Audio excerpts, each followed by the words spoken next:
The Three Musketeers by Alexandre Dumas. Chapter 1. D'Artagnan. The young man riding into the small French town of Meung that April morning in 1625 made the citizens stop their work and stare in amazement. The man had to be from Gascony in southern France, for only a Gascon would have the boldness to be seen on such an old, ridiculous-looking pony. It had a yellowy-orange coat and a tail with no hair. It seemed so ashamed of its appearance that it walked with its head lower than its knees. But young D'Artagnan, of Gascony, sat on his back proudly. He was on his way to Paris to join the king's musketeers, those bold, courageous soldiers who guarded King Louis VIII of France. D'Artagnan carried with him 3 gifts from his father: a purse containing 15 crowns of gold, a sword which had been in his family for generations, and a letter of introduction to Monsieur de Treville, the captain of the king's musketeers. But D'Artagnan also carried with him his father's parting words.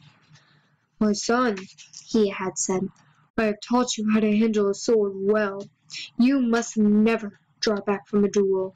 You must be brave for 2 reasons. You are a Gascon, and you are my son." His father's words still rang in his ears as D'Artagnan climbed down from his pony at the inn of the Jolly Miller in Meung. 3 men standing at the front door glanced at him, then looked back a second time. All 3 burst into laughter.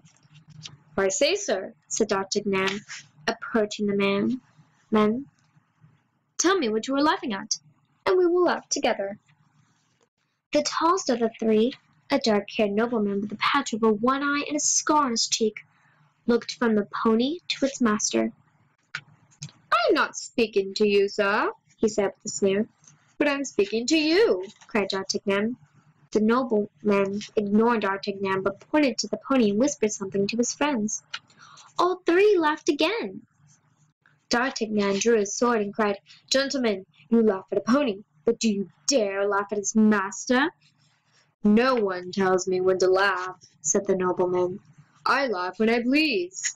With that, he turned to enter the inn. But D'Artagnan was not the sort of man to let someone laugh at him and escape. He ran after the man, shouting, "Turn around, sir, or I shall strike you from behind." The man whirled around and drew his sword, but at the same moment his 2 friends came at D'Artagnan with sticks and shovels.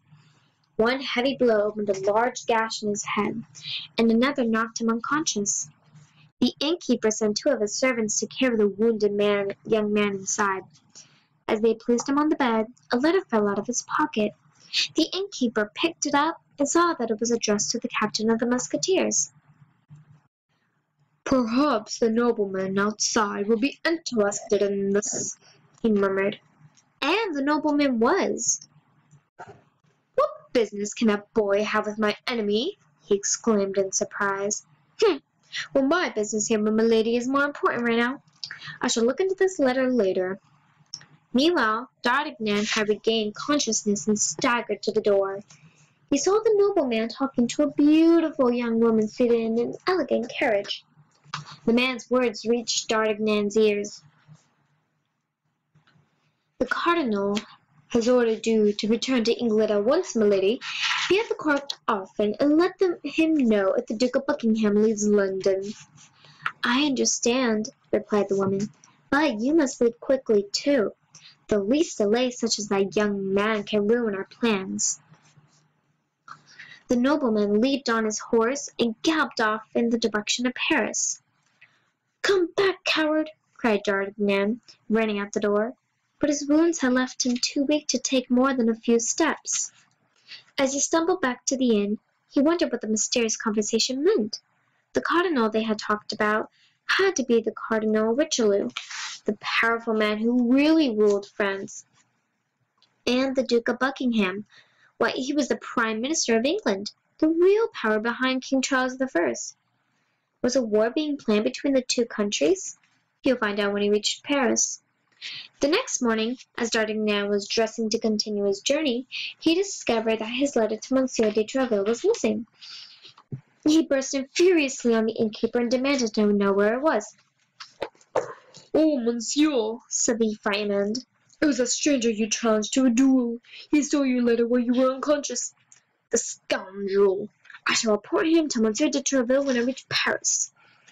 D'Artagnan rode out to Meung, muttering, "You shall be punished. The nobleman with the black patch has not seen the last of D'Artagnan of Gascony."